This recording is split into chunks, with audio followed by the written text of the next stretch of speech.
Looking for a way to shoot indoors quickly with accurate exposure and nice light for a job like a wedding reception?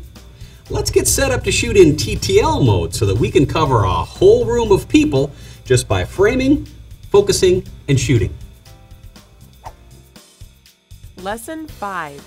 Basic TTL on-camera flash, indoors.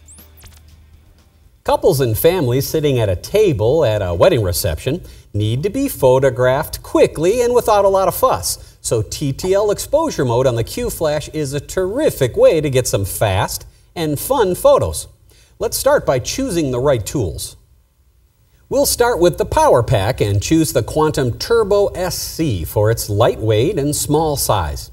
And we'll connect it up to a Quantum Qflash T5d-R mounted onto a flash bracket. Now, any old flash bracket will do just fine for this kind of job.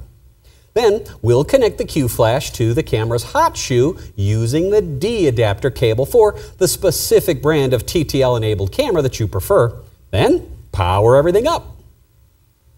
For this kind of shooting, I would set my camera to manual exposure mode, ISO 400, an aperture setting of f/5.6, and I would like to shoot this room with a shutter speed of around 1/15 of a second to bring in a little bit of that warm room light. Autofocus is crucial to good TTL exposures, so I'll set my Nikon or Fuji cameras to single servo autofocus mode right here. Or if I'm shooting a Canon camera, I'll use the one-shot AF mode. Typically, I will use center focus or single area autofocus, and I'll set my camera to the narrowest possible spot metering pattern. Next, I'll set my Qflash to its QTTL mode, and I'll see that it picks up all of the camera settings through its connection with the camera. And it's now ready to go. In order to make the quality of the light look smoother and more professional, we want to throw about half of this flash up into the ceiling and bounce off the walls to make it look more like, well, room light. So I've chosen to use the bare tube of the Qflash just like this, and I'm going to set it right to its 60-degree position. This is going to take advantage of the full-size flash tube of the Qflash and all that power inside to easily fill up this whole section of the room with nice high-quality light like this.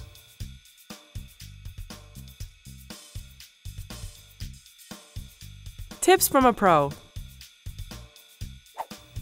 Here's a few shortcuts to make your shoot faster and better. You'll find this type of lighting works best in rooms with light-colored ceilings, of course, and when you're from 6 to 10 feet away from your subjects. Any closer, and the light bouncing off the ceiling appears too top-heavy.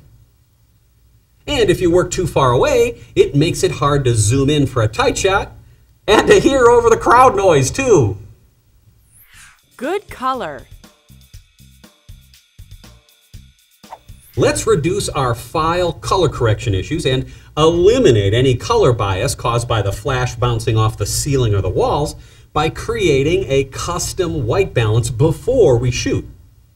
Use whatever custom white balance tool you like, but I'll use this pop-up gray card and I'll set it where I think my subjects will be. Then I'll use the exact same lighting, the exact same camera settings, and distance between my Qflash and my subject as I'll be shooting the real job in. Then, simply pop off a custom white balance, and all my color problems go out the window. TTL indoors, when used correctly, is a great way to shoot quickly with high-quality results.